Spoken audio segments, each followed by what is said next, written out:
Okey, Assalamualaikum warahmatullahi wabarakatuh. So hari ini saya ingin bercerita tentang event Shopee yang tidak patut sebagai dropshipper untuk join. Kenapa bang? Sebagai dropshipping kita tidak perlu untuk join event-event besar di Shopee lah.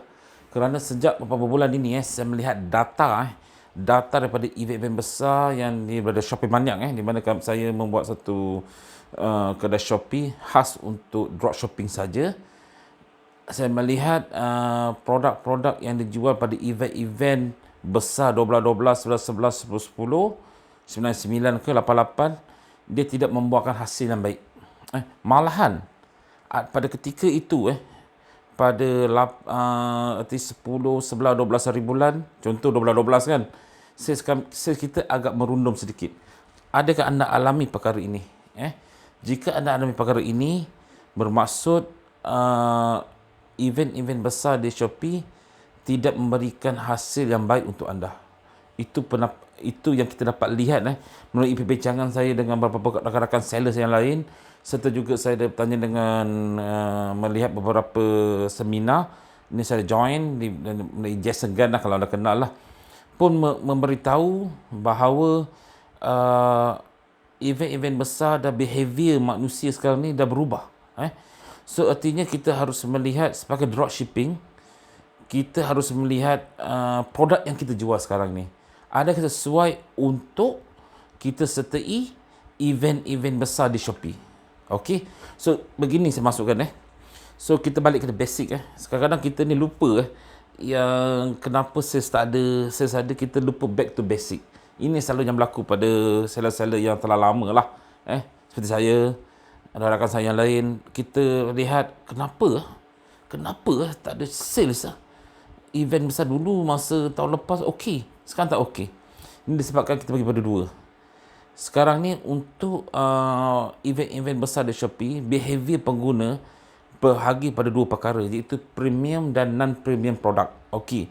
So kebanyakan di Shoppermaniac maksud saya di Shoppermaniac, saya join kebanyakan produk-produk dropshipping seperti daripada Value, Komoten, atau daripada Dropship Malaysia, Kiko. Saya pernah buat blog, pernah buat video tentang ini.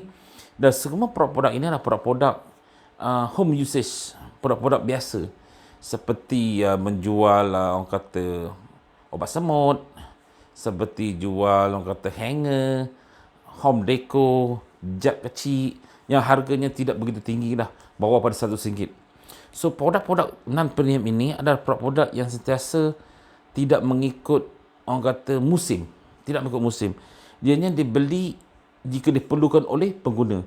Artinya jika produk-produk non-premium ini seperti kita yang jual, jika anda mempunyai sebeli atau ni, ada produk-produk yang tidak perlu kita tunggu event kerana harganya tidak tinggi, dan juga ini adalah keperluan biasa oleh pengguna-pengguna atau buyer-buyer di Shopee. Manakala pula untuk produk premium, saya berharga RM100 ke atas, seperti dia menjual earbud kan, earbud jenis brandingnya yang berharga RM250. So artinya kalau pada masa event besar-besar seperti ini, syarikat-syarikat seperti ini akan memberikan offer yang tinggi kepada buyer-buyer. So artinya untuk event-event besar seperti begini adalah sesuai untuk produk-produk yang premium. Anda faham saya kat sini Artinya jika anda jual satu produk premium pada event besar, ada kasih offer, voucher, diskaun, mungkin akan memberikan jualan yang baik untuk anda. Jika customer pada masa ketika itu tengok produk tertinggi kan, dia fikir pada event-event besar ni harga akan rendah lah. Of course lah, free shipping ada, semua ada kan. So itu dah peluang yang diambil oleh buyer-buyer di Shopee. Itu pendapat saya dan beberapa rakan saya yang telah kami bincangkan bersama dengan kita punya cikgu lah. Kita bincang balik kenapa tidak berhasil. Mustahil tidak berhasil kerana daily sales kita okey, tapi masuk event kita teruk atau biasa kan. Oleh itu sebagai dropshipping, dia menjual produk di Shoppermaniac saya, produk-produk biasa. Tidak perlulah kita fokus sangat pada event-event di Shopee, kerana produk kita adalah produk-produk yang bukan premium. Itu maksud saya kat sini Kita bukan jual digital produk, kita bukan jual orang kata produk-produk yang mahal. Kita menjual produk harga RM10, RM15. Itu harga mampu milik, dan memang tidak perlu kita nak force diri kita untuk buat iklan. Buat iklan pun tak jadi bila buat benda seperti ini. Itu yang berlaku bila saya lihat pada syarikat Shopee Affiliate. Saya pernah buat video tentang Shopee Affiliate saya, kenapa tiba-tiba menjunam pada event Shopee, padahal pada hari-hari yang lain saya punya Shopee seller affiliate punya commission adalah baik. Kenapa berlaku? So kita buat analisis, kita lihat dan kita bandingkan dengan beberapa seller yang lain yang menjual pelbagai produk. Kebanyakan produk-produk harian mereka tidak jalan dengan baik. Cuma produk-produk premium mereka pada hari Shopee yang produk winning mereka yang premium, produk winning yang premium mereka mendapat jualan yang bagus. Ini bermakna sikap manusia di Shopee telah berubah. Mereka menunggu produk yang mahal untuk pakai offer pada hari event-event besar saja. Dan saya rasa anda pun akan fikir sedemikian juga apa yang saya fikirkan benda ini. So ini adalah satu penemuan yang bagus, dan kita sebagai dropshipping, kita jangan pening kepala lagi. Kita sell seperti biasa, dan juga kalau kita pada masa sama juga kita menjual produk yang non-premium, yang murah ni, jika kita buat Facebook ads, kita buat iklan berbayar, kita punya cost pun akan lebih tinggi. Kerana saingan lebih tinggi, cost akan lebih tinggi. So lebih better kita maintain apa yang kita buat sepanjang masa, bukan tunggu pada event saja. Itu adalah saranan saya pada semua seller-seller dropshipping yang menjual produk-produk non-premium. Okey? Faham benda ni?